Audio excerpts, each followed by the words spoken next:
The leaders are coming in hot on housing, but who's promising to make it easier for you and your family to become homeowners, and which party is pledging to build more affordable housing? Let me give you some details. The Liberals today shared their promise on housing. Let's look at the highlights. They're promising now to build or repair 1.4 million homes in the next 4 years, invest $1 billion in loans and grants for rent-to-own projects, introduce a tax-free first home savings account that will allow people under 40 to save up to $40,000, and double the first-time home buyers tax credit to $10,000. Now, the Conservatives and the NDP have already released their platforms. Let me just give you a refresher. I do not expect you to know this. There's no quiz. The Conservatives say they're going to build 1 million homes within 3 years. They say they're going to ban the home buyers not living in Canada and encourage 7 to 10-year mortgages. The NDP are pledging to build 500,000 homes over 10 years, implement a 20% foreign buyers tax on houses for people who do not live in or are not planning on moving to Canada, and double the home buyers tax credit to $1,500. Got all that? But how will the parties make housing promises housing reality? Look, there's a supply shortage. Housing prices are going up. This is a very tricky thing. So let's get some candidates to actually dig into these ideas and debate. Sean Fraser is the Liberal candidate for Central Nova. John Barlow, the Conservative candidate for Foothills. And Bonita Zarrillo is the NDP candidate for Port Moody, Coquitlam, and Marbella. That's a great sound and riding as well. Great to have all of you here. Mr. Fraser, look, I see the promises to create a pathway for renters to become homeowners in 5 years through the $1 billion of grants and loans. I guess a lot of folks are wondering, you've been in power for 6 years. Why did your party wait so long to deal with this? Well, look, thanks very much. Let me start by saying that I'm absolutely thrilled with the announcement this morning. It's a big day for housing policy in Canada, and it feels good to be part of a party that clearly has, in my view, the most ambitious plan to build more housing and make housing more affordable for people who are trying to enter the market. But let's not pretend we've come to this conversation lately. We've obviously implemented the National Housing Strategy a number of years ago to tackle the affordable housing crisis, to make sure that those people who can't afford a place at market rentals can still have a roof over their head and a safe place to call home. We've also taken steps in the past few years around the mortgage stress test, and we've recently introduced a tax on foreign non-resident buyers to help curb demand on unproductive real estate. Today's announcement, though, is a whole new ballgame. To build 1.4 million units that are actually going to be used to put Canadians in homes, to add new benefits that allow first-time home buyers to actually enter the market in a more affordable way, and to go further on measures that are going to help curb unproductive demand, is the kind of thing that's going to leave more people in a position where they can actually enter the home market and the community that they come from, and potentially not have to commute 2 hours to get to work. Okay, Mr. Barlow, what's your, we'll get to the Conservative plan in a minute, but I want to give you a shot at looking at the Liberals' plan. What do you make of it? Well, I think, Evan, what this is, Mr. Fraser's pretty much admitted that the Liberals' national housing strategy has been a complete failure. They are doubling down on the first-time homebuyers credit, which didn't work. It was a complete failure. And you're doubling down on a program that didn't work in the first place. They've had 6 years to try to address the affordable housing crisis, but we've obviously seen that there hasn't been any results in that, and this program doesn't offer anything new. And in fact, they're picking winners and losers with the tax-free program that if you're under 40, you will qualify. If you're over 40, you don't. This isn't about how much money you've spent. This should be about how many homes you've built and if you've addressed this crisis, and clearly the Liberals have not.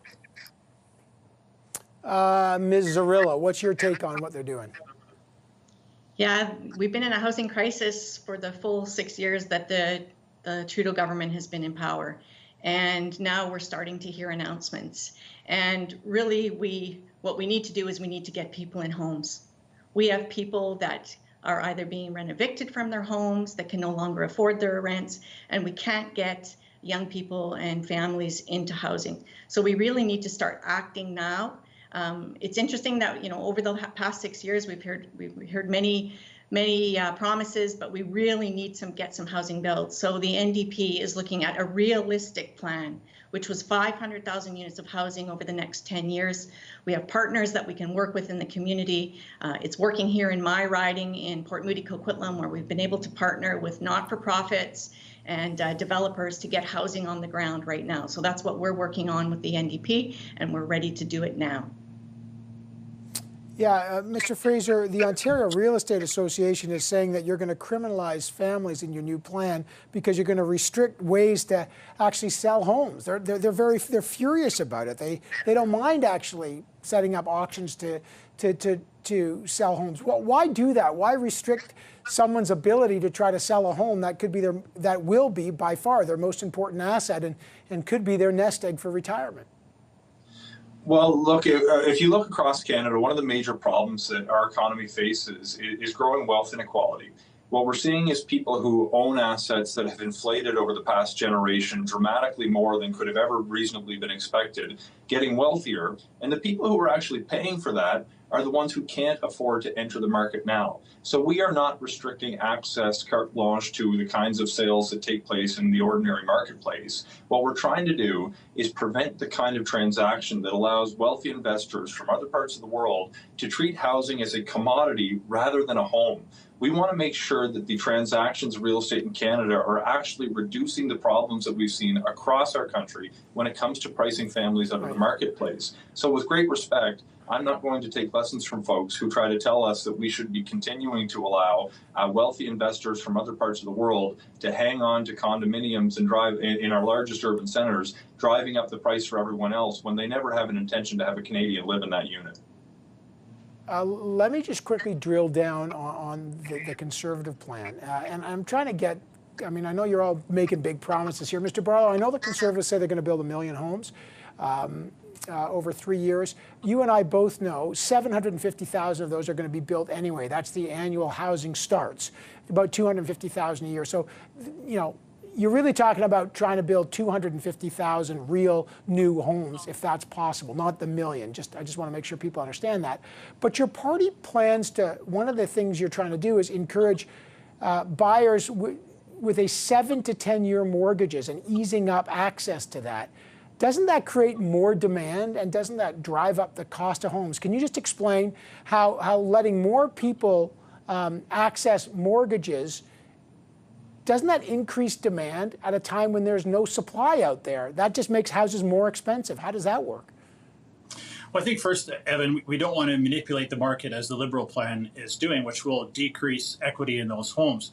What we want to do is work with develop partnerships with municipalities and the private sector to A, build more rental units, B, build more affordable middle-class homes. I think that is the key to this, is not only trying to address the situation, but trying to also address the root cause of that situation. And we certainly want to make it easier for Canadians to access a mortgage, to be able to afford to buy their first home or downsize or get larger as their family gets larger. And I think that's why it's important to not stomp on provincial jurisdictions or impede in provincial jurisdictions as Liberal policy is implemented or threatening to do. Can you just, I just want to hear the logic of it.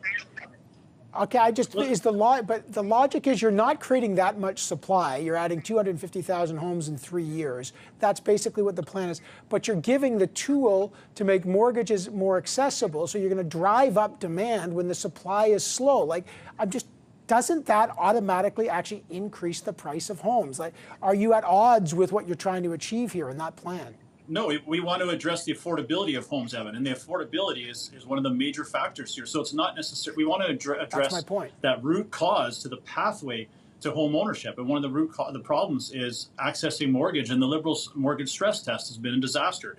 And we want to make it easier for Canadians to access those programs. Okay, yeah, that's my point. It would be easier. But that would I'm just trying to say, that increases the demand side, and I think you're all trying to solve it on the supply side. Ms. Zarrillo, what do you make of the Conservative plan? Well, I think that only a third of Canadians can afford to buy a home. Even with any of these new additions, only a third of Canadians. We're talking about 2/3 of Canadians potentially that are going to be renters, and perhaps renters for life. So I think we need to start looking at renters. Definitely the NDP is going to impose a 20% foreign buyers tax, or people that are investing overseas that aren't actually living here. And because even those investment vehicles that are touted as supply are not stable rental housing for families. When a person goes into a unit like that, they're signing a 1-year lease, maybe a 2-year lease. They put their kids in school, they get themselves working, and they get into a routine, and all of a sudden they're out of it. So I think we need to start talking about rental housing.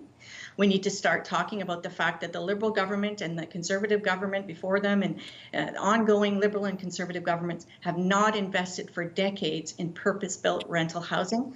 The NDP are going to do that. We're going to make sure that we get stable rental housing on the ground quickly, and in the meantime, fast track some of that supply. We will be offering the $5,000 per year on it.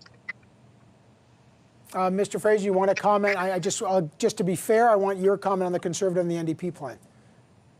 Sure. Well, let me just pick up where my NDP colleague left off. With respect, I think they're very well intentioned in the desire to actually target purpose-built rental housing. But I'd actually point out in my community today, I can point to a project on Appleseed Drive in Antigonish that is purpose-built rental housing that's operated by a nonprofit. It's not the first project in my community, and that came through the National Housing Strategy, which was striving to address the affordable housing crisis. Today's announcement focuses instead on the housing affordability crisis, which is involving too many families who are priced out of the market altogether. I think you're correct to point out, Evan, that supply is a real problem, and that's why we're seeking to build 1.4 million new units. But demand on the other side is a real problem as well. And I've mentioned some of the efforts that we're doing to curb demand for unproductive housing. But we're still left with that final aspect of the problem where first-time buyers can't easily make that down payment. We've got a suite of policies we've advanced today, including a new rent-to-own program, including reducing the cost of insurance on mortgages, and including a number of other measures from the first-time home buyers tax and others to try to tackle all aspects of this problem. I want to give everyone fair time here. A real quick response to that, Mr. Barlow, and then Ms. Zarrillo, and then I got a bullet. Mr. Barlow. Yeah, I think, Evan, the focus has to be on dealing with both ends of the problem, as you mentioned, is accessibility, but also on supply. And that's why a Conservative government will build 1 million new homes over 3 years. Take a look at buildings that haven't been used, transfer those or transform those to housing, whether that's looking at the Government of Canada, for example, the largest property owner in the country, take 15% of those buildings and make them into housing. You're going to see as a result of COVID that a lot of companies aren't going to be going back to that traditional workspace, which could potentially have a lot of vacancy in downtown urban centers that were maybe used for office buildings before, like the Government of Canada, that we can now transfer and transition into new housing opportunities for Canadians. Ms. Zarrillo, last word to you. Sure. I'm just going to end up on the partnership with municipalities. Yeah, we're going to have to work with our municipalities on that. And I'm a city councillor in my riding here. And I can tell you that in the urban centers, Vancouver's Metro Vancouver area, we are redlining on capacity to be able to build housing. And I think that realistically, the 500,000 units of affordable housing is realistic. I think that the Liberals continue to make promises. I'm not sure that they can live up to them. And certainly on this one, based on capacity, I think that it's, I'd like to see it happen, but I'm not sure it's really realistic.